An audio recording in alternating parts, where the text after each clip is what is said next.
Why are so many people struggling to get jobs today?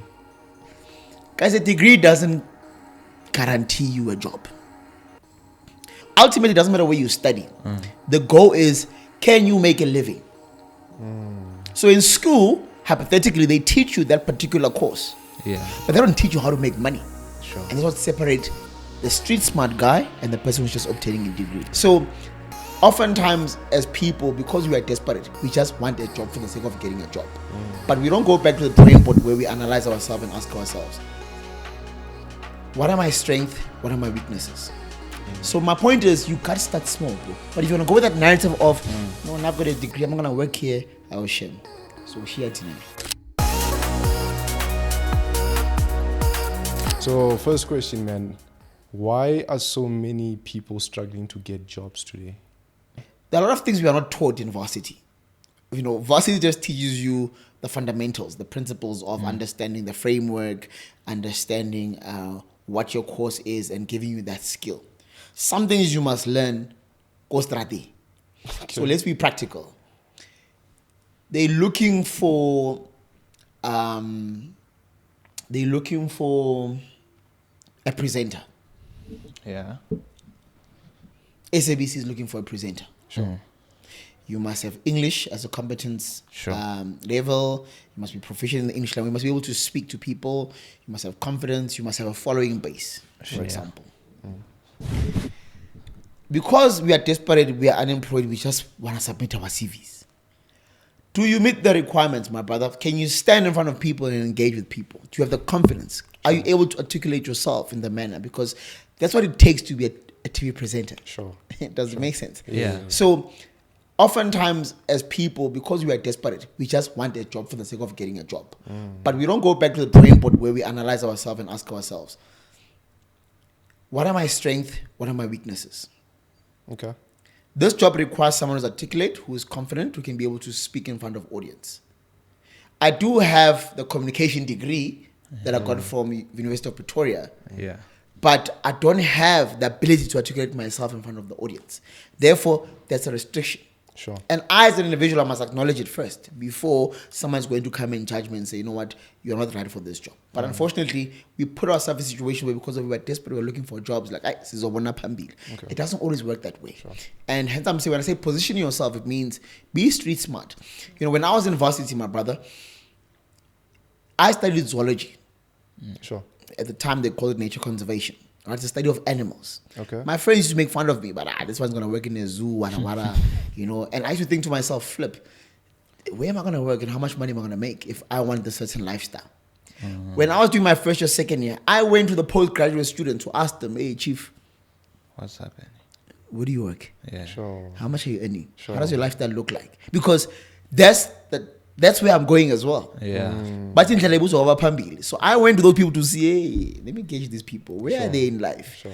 So that to create this picture, I had people who were lecturers. I had people who were already working overseas. I'm like, oh, okay, there's an opportunity, Amos.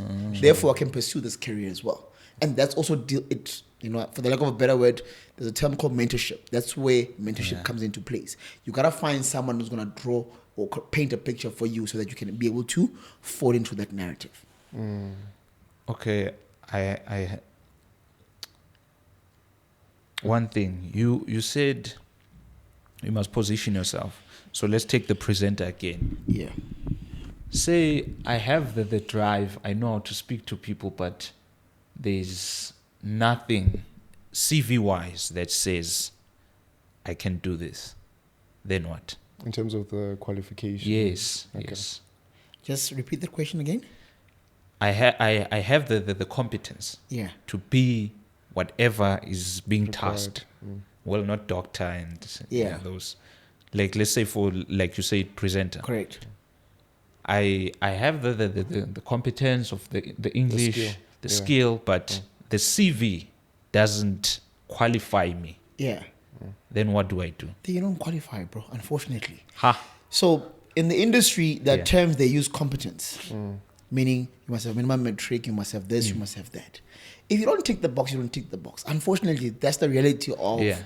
the industry. Because the person who's going to employ you, they're looking for a skill set. Sure. They're going to pay for your skill. Yeah. That's all. But I have the skill. When you say action, Yes. I'm the best. Yeah, but it's the same as I can drive, but I don't have a license. Sure.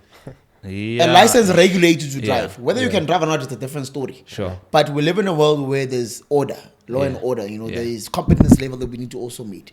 Unfortunately, yes, we can see you have the skill, you can do the job, but there's that one thing that you don't have, which is you don't have the merit, the competence. We need that certificate. We need that qualification. All right. Because qualification qualifies you to be that person. The same as a doctor, bro. We grew up go high where our parents, or something happens to you, your mom can fix you quickly. Sure. You know? But she is not accredited. She's not qualified to do so, for example. That's why you want to go to a doctor, someone who is qualified to be able to execute that job. So it's the same context of you can be a presenter, but this particular role requires you to be compliant. You are lucky when it comes to compliance, Abudi. Let's go fix that compliance. In fact, if you think of entrepreneurship, because I'm in the entrepreneurship business as well, you find that a lot of people that I meet who are entrepreneurs, who are running their own business. In most cases, they are good at what they do, but whenever they look for funding, there's only one thing that always sets them back: paperwork. Okay. They don't have their papers in order. They are running their business like they are running a tuck shop. So always make sure that you have your house in order before you go out there to say, you know what, here I am, to my mean, here I am. Make sure that you have your house in order. Papers are what will get you in business because people are looking for someone who's credible. It's like if you go to the street, you see those guys who have got their card box saying, I'm a plumber. Yeah. Sure. I'm a what do you call this? Mechanic. I'm a mechanic, whatever. Yeah, they can do the job, but what proof do we have? Sure. Yeah. They don't have the right papers. So they will never get access to funding or to doing proper business, not business rather, or let's say government tenders or something. Because why? They don't have the right particulars or right papers. So companies will come in there. So if you can be able to produce those significant documents, then it puts you in a different position. What do you think of short courses? Short courses. I run a company where I provide a short course training. And I highly believe in short courses. I'll give an example of what I do because it's a short course, right? So we're in the business where we offer what we call RE5, which is a regulatory exam. It's the exam that allows you to work in the financial industry. Yeah. I saw a video on TikTok. Someone posted about top 10 short courses that can land you a job. And, I was actually one of the top 10. I was like, oh, interesting. Which is good. Sure. And obviously it's his own opinion, right? Yeah. But outside of the business part of it, it does make impact. For example, we teach a short course where you come to a training for a month. Post the training, we assist you with job placements. My portfolio has been running for almost 2 years. In the 2 years that I've been running this portfolio, I've successfully placed 260 students. Across 260. banks, 260. Sure. Across banks, across insurance companies, brokerages, and so forth. In under 2 years. Sure. So definitely short course does work. Because also, remember, our course is called regulatory exam. So it's not a qualification, it's a license. So one can have their qualification, but they want to work in a financial advisory role. The bank can say, no, we can recognize your degree, but you're still not regulated. We want that license, which is where the short course also comes in, for example. So it's a 50-50. But remember, I use the term street smart. That, guys, a degree doesn't guarantee you a job. What a degree basically says is, Papi is a person who has put himself in a position where he went as far above and beyond the entry level or beyond matric, if I can put it that way, to enhance himself in the context of obtaining that specific knowledge. Okay. But knowledge without skill becomes a challenge. That's why back in the days we used to debate about technicons. Yeah. Because if you take someone from University of Pretoria and someone from TUT, for example, because TUT at the time it used to be a technicon as well, you'll see a huge difference. They're studying the same course, but they are different. Because this one offers practical experience. Okay. What we used to call back in the days experiential learning.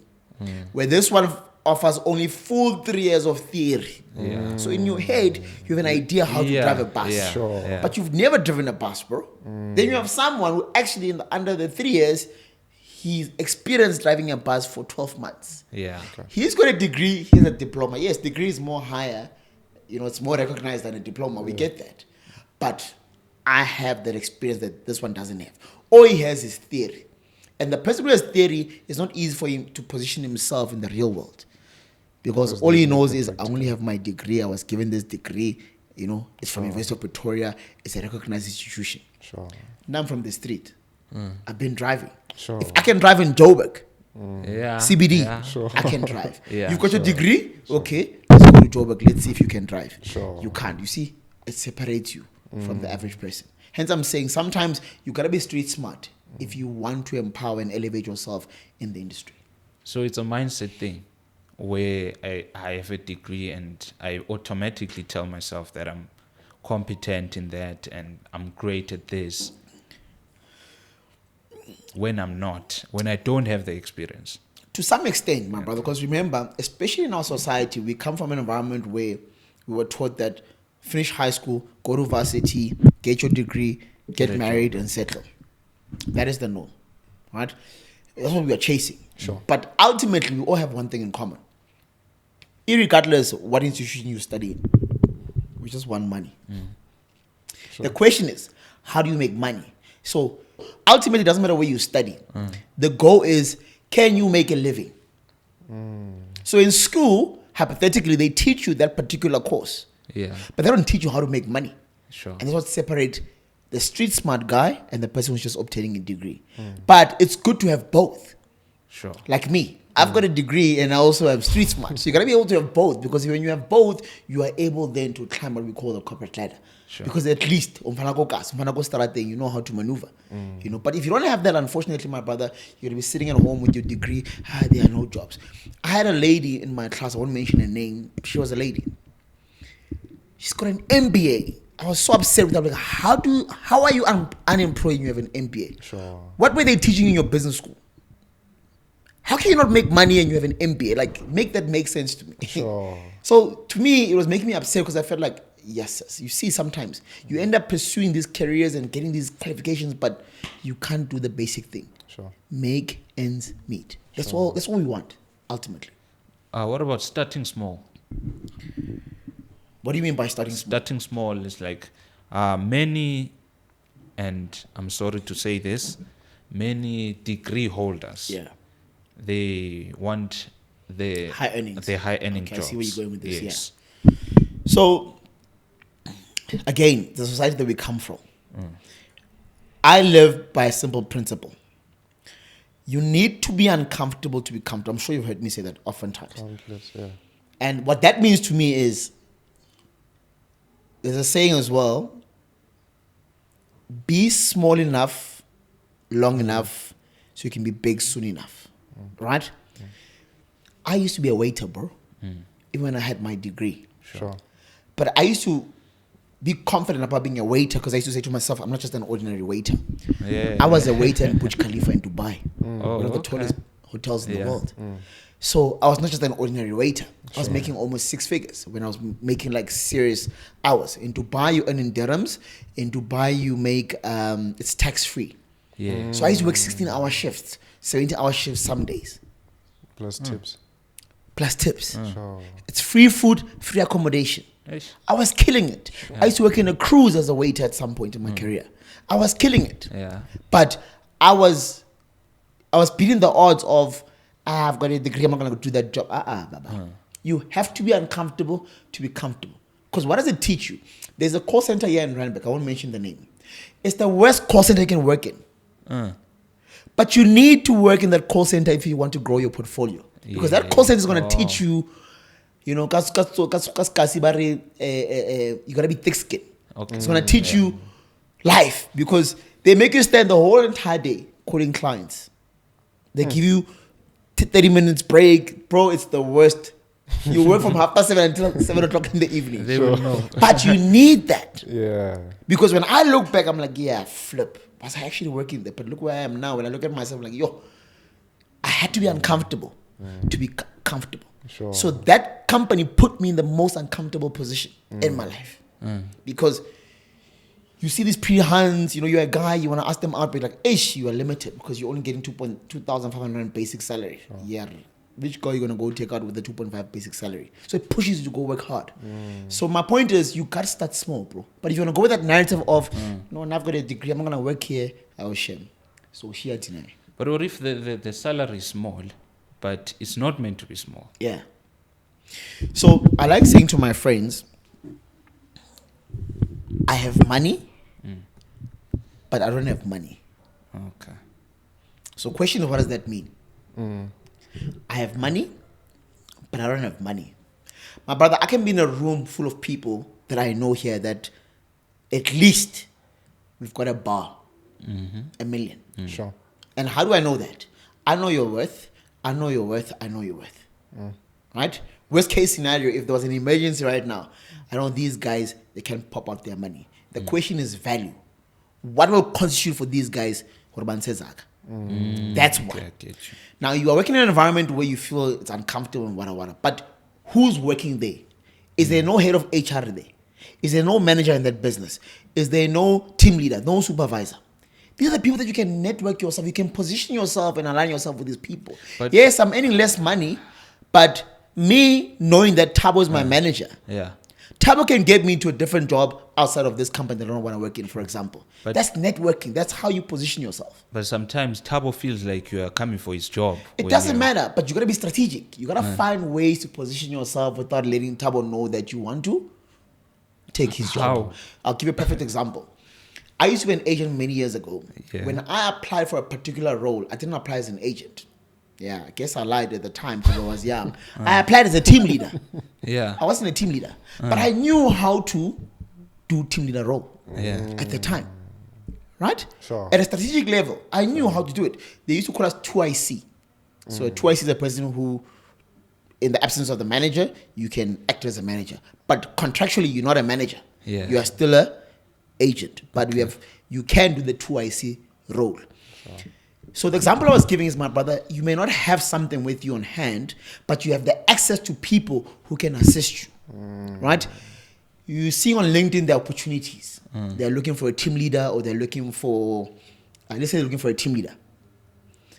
Tabo is your manager. Tabo, I saw and he knows you are actually his 2IC. Tabo, I saw an opportunity to work at Standard Bank, for example. They're looking for a team leader. Do you mind helping me with my CV, to structure my CV so that I can apply as a team leader? Because I've been here for 5 years working as a 2IC. Contractually, I'm not a team leader.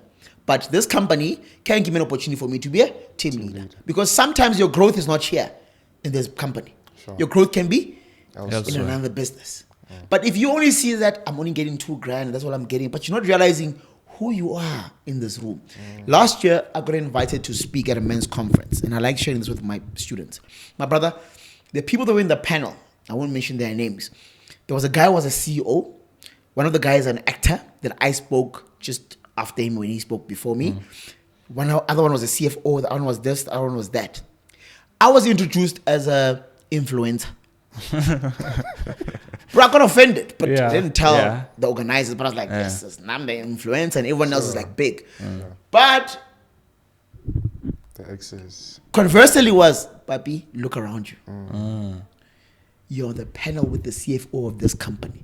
You're in a panel with the CEO of that company. Bro, I can tell you right now, this morning I was supposed to meet one of the CEO. We were supposed to have a breakfast meeting. He canceled because he's supposed to go to Lutili House. The very same people that was like, now I'm just a influencer. Yeah. So if you think of money as well, I was probably paid less compared to everyone else because of my status, right? Influence. But look now, a year, 2 years later, I'm having a breakfast meeting with one of the CEOs. We're having a proper business engagement. Sure. Access is important, bro, more than actual revenue or actual money. It's access that gives you certain loopholes or gives you certain access to people. That is more important. So when you are young, you don't think that. You're thinking, I want money now, I want my $2,000 now. At the time, I was young, I could have said, no, $2,000 is nothing. But I didn't realize that, Papi, who are you in the room with? The other guy, I won't mention his name as well, is a very well-known person. He added me in one of these WhatsApp groups. It's a business group. Bro, as people are texting that group, I'm like, hey, I'm in a group with this guy now. One of the guys, some of them are CEOs of this, some of them, I'm like, hey, that guy from Gokas, he's an influencer. But you see now, Sure. access. Sure. And that's how you now position, hence the word street smart. Find ways to position yourself that you can elevate your portfolio. How's having bravery, been Yeah. important in one success? Because you sound like someone who really has the bravery. You know, I was never like this. Okay. But I think my church helped me. Because growing up in our church, we used to practice Bible reading. You go in front of people and Speak. speak in front of the audience and so forth. So that kind of built this whole confidence and, you know. Okay. But more importantly, bro, kasi zobati yabona manga busabe indlala, you'll do whatever it takes to make it. Yeah, mina ngisabe indlala hayi. So I had an opportunity many years ago when I was in varsity to go work for a big corporate company in the US. Right? When that was introduced to us by our lecturer, I remember him saying, only top performers will be eligible to go to the United States of America to work for this particular company. I was never a top performer. I was an average student. But in my head, I was like, nah, there's no way I was going to do that, but I'm going to make a plan. So every day, every night, every time when I go home, all I'm thinking about is, how do I get to go to America? The entry level was you must be averaging 85% on your modules. Outside going to the interview and having to, you know, sell yourself and whatever. Just the entry level. What are you averaging? Papi, 60%. Yes. Where's the 20% going to come from? I went home, sat on the table, took my pen and paper. I'm on the drawing board now. What are my strengths? What are my weaknesses? Look at all my modules. Which is the module that is bringing me down here? I hate this module. It's this one. Plan studies, for example. Yeah. I'm averaging 40%. Sure. If I can get to 50% at least. Which is my favorite modules? 1, 2, 3, 4. I'm averaging 80%. If I can push my favorite modules to 100%, Sure. and that one I increase it by 10%, I'll get to my 85% average. I had to put in The work. the work. Do you understand? So with regards to confidence, it's all about understanding what do you want. My brother, some roles, you'll never get an opportunity if you are shy. I always tell my students that. I work with students, bro. I'll give a perfect example. You have students in the classroom when they're sitting, that one is getting 40%, the person sitting next to you is getting 90%. You are failing this module. That person has no obligation to come to you and help you. Yeah. You must be proactive and say, you know what, hello, I saw you got 90%. Can you please help me with 1, 2, 3, 4, 5? It requires that confidence we're talking about. But So sometimes some go jobs speed, won't give you that. Yeah. Go speed, Joe. They don't want to help. Again, my brother, it's how you position things. You know, I always tell my students, you can't just come to me and say, help me. If it's a girl who's getting 90%, you are a guy. You know, Yeah. Be strategic. Hi, ma'am, how are you? Hey, by the way, you have a beautiful hair. You see what you're doing now? You smiling. Okay. By the way, I saw you got 95% classroom. Well done. Yo, of all, like, find ways to pursue people. But it always starts with what? Compliments. Because compliments will always make people subtle. It always make people be like, oh, wow. Then, the same way, when you go start, you don't just come and say, hey, I want you. You know what you want as a guy. You know, ultimate goal is, hey, this girl, yeah. But before you get there, hey, how are you? My name is. Do you mind if you do lunch? Because what girls are always hungry, for example. Getting your food will get you to engage with it. So you gotta be strategic. Hence the term again we use. You have to be street smart. Why was it important for you to start your company? So my company name is called Black Child Rise, and I think the name itself is self-explanatory. It speaks about the empowerment of the black child. Now I used to work in another company, and the students used to call me Mr. Black Child. So subconsciously, I was not aware the impact of the name, right? But for me, my brother, it was more about. In fact, just before I came here, I got a call from another company. They said they want to align with me, and I said to the lady, you know what? She was asking. This lady was asking me to help her grow her business, and I was like, you know what? I'm not a businessman. I used to be a 9 to 5, just like you 2 years ago. When I started my business, I didn't start with the intention to run a business. There was a problem. I was just trying to solve the problem. Sure. Then in turn, the problem turned into Income. a business. Sure. And then turned into an income. Sure. So yes, in the last 2 years, we've seen positive growth, attraction. if you ask me on the last 2 years how I've made, from if I moved from 10 rand to 100 rand, I can explain what I did. Sure. But I'm not experienced business person where I can say, yeah, doc, this is how business works. I'm still learning myself. Hence, I also have a mentor, someone that can guide me. But more than anything else, the movement was about making sure that we empower the black child. I've been in the industry for over a decade. I've worked in the US, I've worked in Dubai respectively, I've worked in the cruise, I've worked in the financial services. So my idea was, let me try and help the next black child, and worked as a mentor.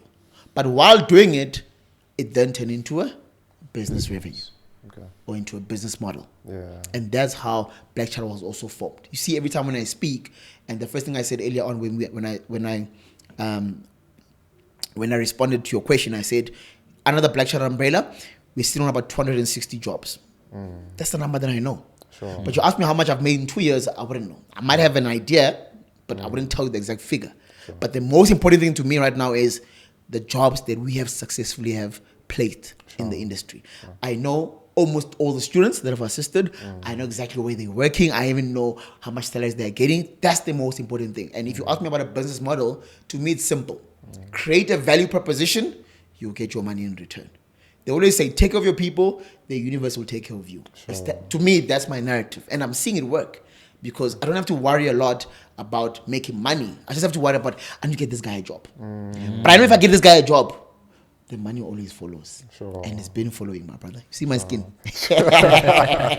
Nah, just teasing, man. But is it only in the financial service sector that you help people get jobs?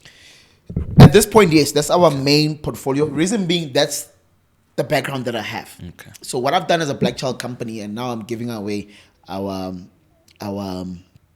tactics from a competitor perspective. We have aligned ourselves with companies that require the training that we offer. So that was at a strategic level. So that X, Y, and Z company, don't worry much about going to find these people. We already have them. Sure. Because they came through our company. They've invested in our company. Their return is, let's get them jobs. So currently, I'm focusing on the financial service because that's where my skill set is. We are in the process of branching out with other stakeholders. They are coming in. In fact, we were supposed to meet and have that meeting this morning, but it never happened. But yeah, we're in the process because you're right. I've had comments even on my social platforms where people are saying, yeah, but Mr. Black Child, what about us who are artisans or who are, But unfortunately, you can't help everyone. Yeah. I'm able to start where I know I can make quick and positive impact. Sure. And where do I know? It's in the financial services. I had a voice note that was very unpleasant that I received recently. I wouldn't go in detail, but the person on the side of the voice note was very unpleasant that, this Black Child narrative is only about the Black Child. So I understand her frustration, even though how she positioned it, I was not happy. Yeah. So she was on the notion that we are only focusing on black people. What about the white people? What about the Indians? What about this? What about that? I never responded to her because I didn't get a chance. She blocked me. But if I can say this on air, it's yes, Black Child is not necessarily about the Black Child, even though it says Black Child Rise, right? It was formed on the basis of, I understand that Thabo, Tsepo, the guys that I grew up with, when I go back home, I'm like, Machida, you guys are still in the same position. Sure. Why? Send me your CV. I look at Thabo's CV, I'm like, Sure. You're still writing there my hobbies. This is the reason why these companies are ignoring you. Let me assist you. Yeah. So you see how now we define the word Black Child Rise. I don't have white friends. I wouldn't know about white friends and, or Indian friends. Do you understand? I understand the struggles of my people because I live with them on a daily basis. So the Black Child Rise Foundation is formed on the basis of, I grew up in Soweto, right? I know people who go back in the hood driving their big, nice cars. They're only going there just to do what? To show off. Yeah. For me, I'm like, nah, guys, there's two ways of doing this. You can still, you can still show off and, and but boast. at the very same breath, you are still empowering the Black Child. Sure. Yes. Do you understand? So that's how it was formed. Not because I'm disregarding the other races. I'm not disregarding any other race. In fact, we still help other races. They still come. It's just that we don't, some of them, they choose online as opposed to face interactions, right? But Black Child's not necessarily only focusing on black people. It's just used, the term is used because of, it started in the township. When I started my movement in 2024 in November, I was at Funda Center in Soweto.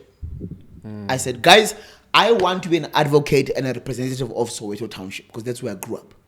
I'm going to help and prioritize Soweto students or residents first.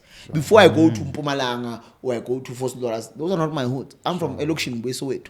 That's where my priority is going to be.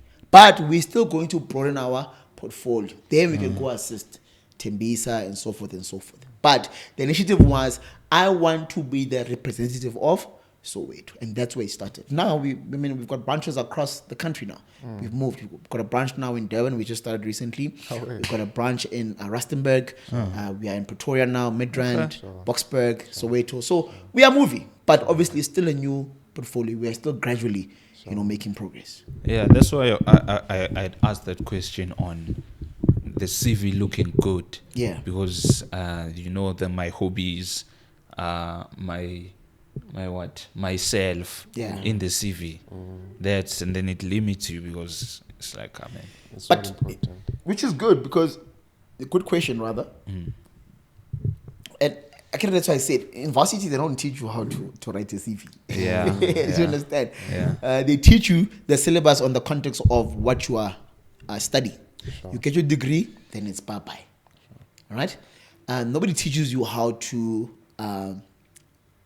position yourself in an interview, for example. A lot of people argue the fact that companies don't want to hire us because we don't have experience. Where do we get experience? We spoke about being street smart. I used to volunteer, my brother. There's a company here in Sunninghill that I got a job from. I went there and I volunteered for free. I said to my wife at the time, I wasn't working. My wife was working as a baby. If we can have money for petrol and on first kaftin or shop, not gonna plan. Go to that company. Let me come here. I'm gonna do it for free. But remember, I'm not just doing it for free. I've got an intention. Yeah. Yeah, it's like a guy, Marshall Thomas. There's always an intention behind it. Sure. I've got a plan. What's your plan, papi? I heard that Thabo is a manager on this floor. No problem. What's my job then? Capitalize on Tabo's weakness. Thabo has a problem of absenteeism.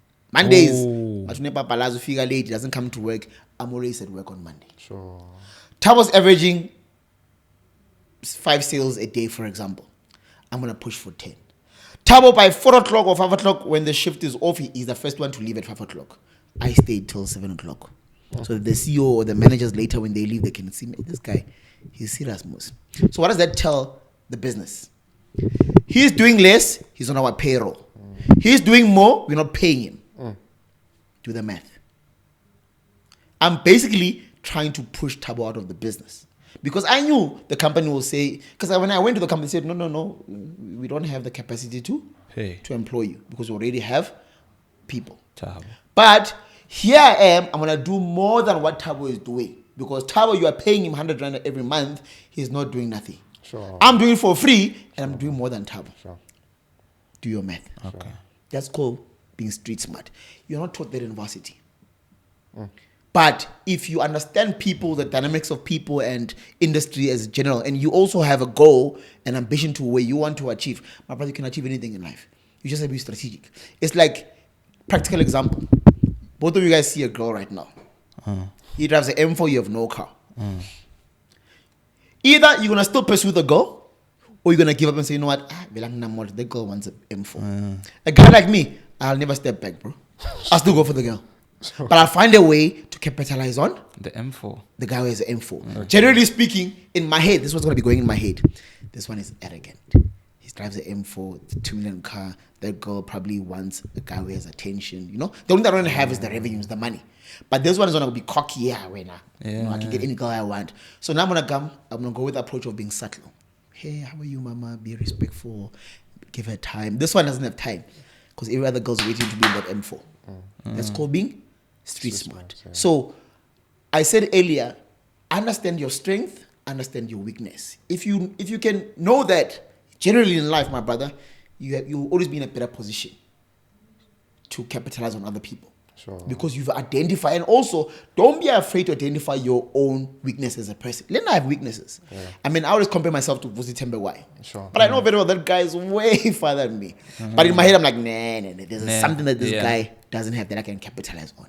And that's how you progress in life. If you can have that, I can almost guarantee you in anything in life, whether you're trying to apply for a job or you're trying to get the best deal or trying to venture to the business, you will succeed, my brother. Because why? You know your strength, you know your weaknesses. Okay. Now that I have the job, Yeah. how do I maintain it? Because when I didn't have the money, Yeah. they were not paying me. I was working for free. Okay. Yo, I was the best. I was the best. Yeah. I was hungry because I was hungry. Correct.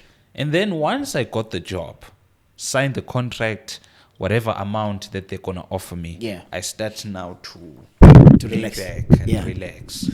It's the same example I always tell the gents. I'm going to give an example of people that are in a relationship, men and a woman, right? What is it that one that guys do wrong when they get into a relationship? They stop being consistent. When you started the relationship, you're calling the girl every day. Every day.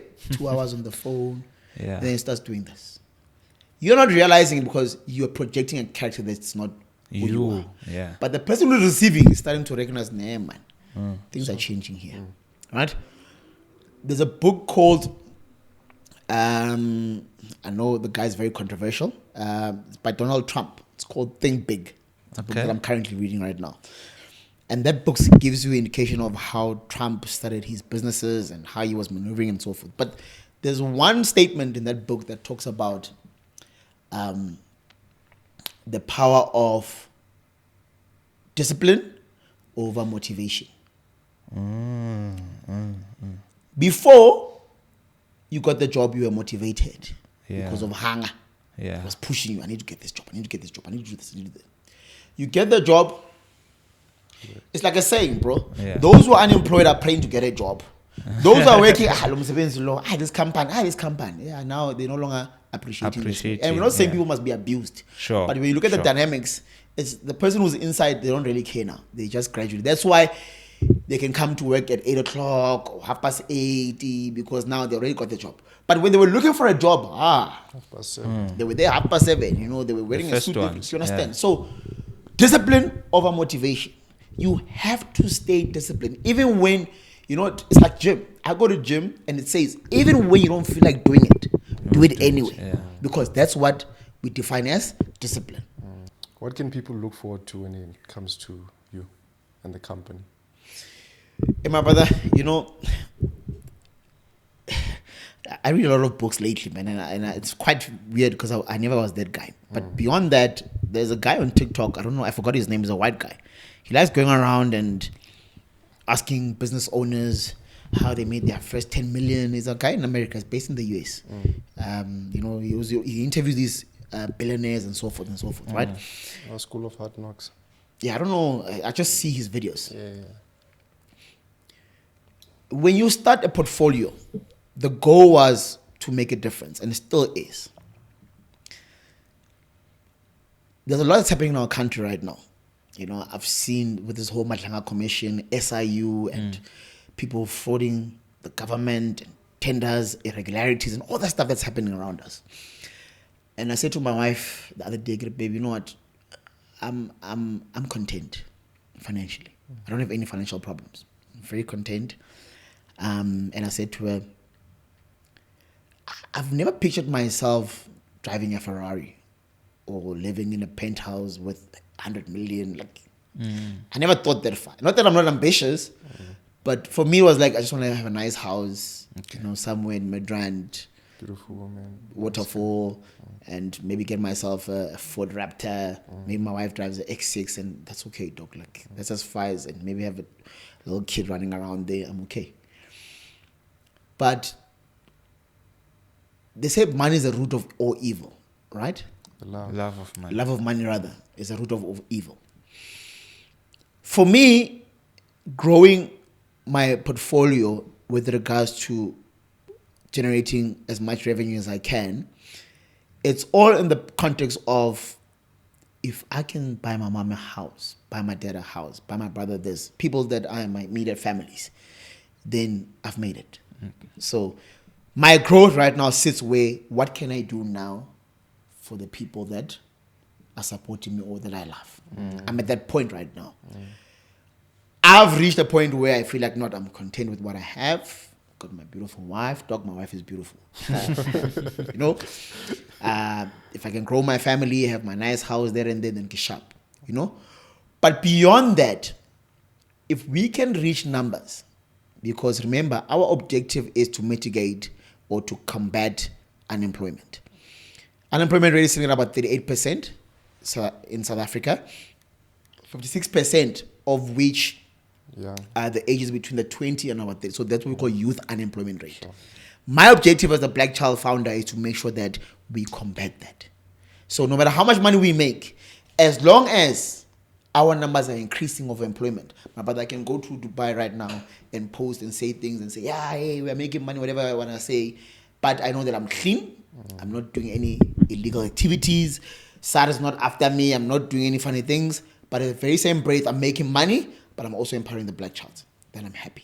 Sure. That's where we are. So our portfolio is going to grow in that context of making sure that we grow the brand awareness and make sure that we help as many Black kids as we can, right? At the very same breath, we're still making money. It's not a problem. Whether the money takes us to driving Ferraris and driving, that's a bonus. But where I am currently, you can keep them. Sure. I'm fine. As long as, for where I'm going, my cars are here, my house is here, my family is there. Sure. I'm content, my brother.